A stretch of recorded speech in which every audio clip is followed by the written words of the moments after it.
Retour au village des recruteurs Grenoble-Alpes Métropole et on est avec une agence d'emploi, Aquila RH, une jeune agence grenobloise. Donc on est sur ces terres avec Philippe Da Fonseca qui s'occupe donc du recrutement. Bonjour. Bonjour. Ici sur le village des recruteurs, c'est un moyen différent pour vous de cibler, d'identifier des candidats? Tout à fait. Au-delà du fait que ce soit un moyen différent, c'est l'opportunité pour nous de recevoir beaucoup de candidats en un seul lieu, en une seule journée, ce qui nous permet quand même d'optimiser le process de recrutement. Et puis au-delà de ça, c'est effectivement une visibilité accrue pour notre jeune agence, comme vous l'avez précisé au départ, qui est créée depuis 2015. Oui, d'autant que votre agence elle a une spécificité, c'est-à-dire qu'elle n'a pas d'adresse en plein centre par exemple. Alors, on a quand même une adresse, Oui. puisqu'on est au 80 rue des Alliés.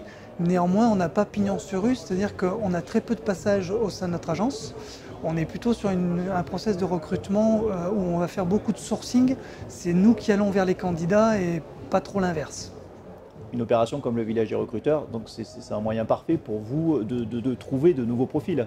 Trouver de nouveaux profils et faire connaître également notre particularité et nos spécificités qui sont plus dans l'accompagnement et la qualité que la quantité.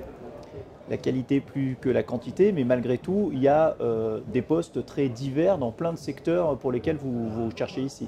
Complètement. Aujourd'hui, on recherche aussi bien une assistante import, par exemple, qu'un technicien SAV dans le domaine de l'électronique, qui est un métier qui est plus qu'en tension, où la pénurie est de mise. Quand vous recrutez ici, forcément, vous avez une approche différente selon les candidats, mais il y a quand même un aspect assez subjectif du feeling, on pourrait appeler ça comme ça, qui passe. C'est toute la magie et l'intérêt de la rencontre. Est-ce que ça compte beaucoup dans votre processus de recrutement?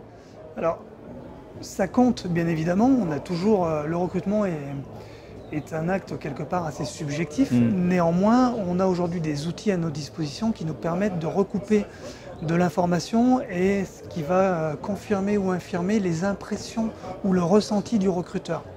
On fait systématiquement des contrôles de référence au sein de notre agence et par ce biais-là, ça nous permet quand même de recouper les ressentis qu'on peut avoir sur la candidature de la personne qu'on a en face de soi. Néanmoins, comme on le dit, la première impression compte aussi beaucoup. Complètement.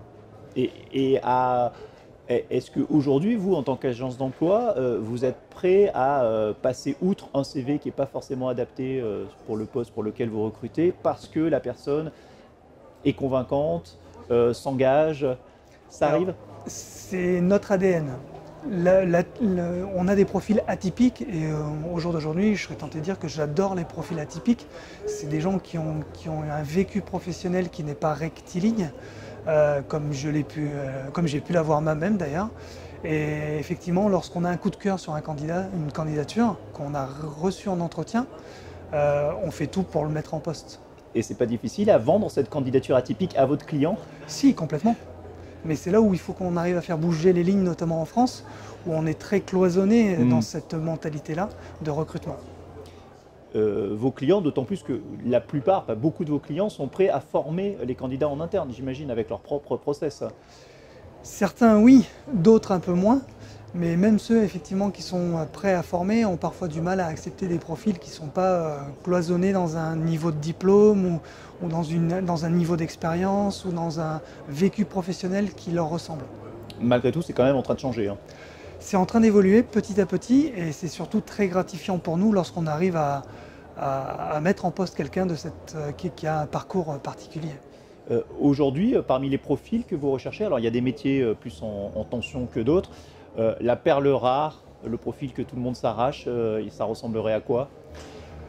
Le profil que tout le monde s'arrache, au-delà de la qualification, c'est le profil de la personne qui a vraiment envie de travailler, qui est motivé pour ça et qui a une qualification particulière comme tourneur dans l'industrie, c'est le métier rare par excellence. Le très bon maçon coffreur avec un très bon état d'esprit, métier rare également par excellence dans le domaine du bâtiment. Mais c'est aussi dans les métiers tertiaires parfois ou dans les métiers de la maintenance. Je reviens juste et je termine là-dessus sur l'industrie. Effectivement, il y a beaucoup de demandes, il y a de la pénurie. Pourtant, il y a des perspectives d'évolution, il y a des rémunérations attractives. Et c'est compliqué pour vous de trouver des candidats adaptés. Et il y a de la formation aussi en interne, donc on peut prendre des gens qui ne sont pas forcément formés. Et malgré tout, c'est compliqué pour vous de trouver la perle rare, justement. Oui, c'est compliqué. Pourquoi? Parce qu'on a dévalorisé ces métiers manuels depuis de nombreuses années en France. Et aujourd'hui encore, j'entendais samedi matin à Villard-de-Lans lors d'un forum des métiers où les étudiants nous disaient bah, tu te rends compte, un tel n'a pas pu aller en seconde générale, il a dû aller en bac pro. Vous imaginez quelle déception. Donc on dévalorise encore aujourd'hui ces filières-là manuelles et pourtant, vous avez raison de le dire, lorsque quelqu'un est bon manuellement dans ces métiers-là, il peut évoluer rapidement, il peut avoir un niveau de salaire très confortable assez rapidement également. Toute dernière chose, ce que je retiens, c'est quand même assez positif comme message. C'est-à-dire qu'aujourd'hui, c'est en train de changer et effectivement, le champ des possibles s'ouvre et on n'est plus sur des profils cloisonnés, identifiés de manière très précise, quoi. Tout à fait. Aujourd'hui, les entreprises s'ouvrent de plus en plus par nécessité, de toute façon, parce qu'on ne trouve pas le profil qu'ils souhaitent. Merci beaucoup, Philippe Da Fonseca, Aquila RH, donc, et on se retrouve, nous, dans quelques instants, ici, à ce village des recruteurs, Grenoble-Alpes Métropole. Merci. Merci.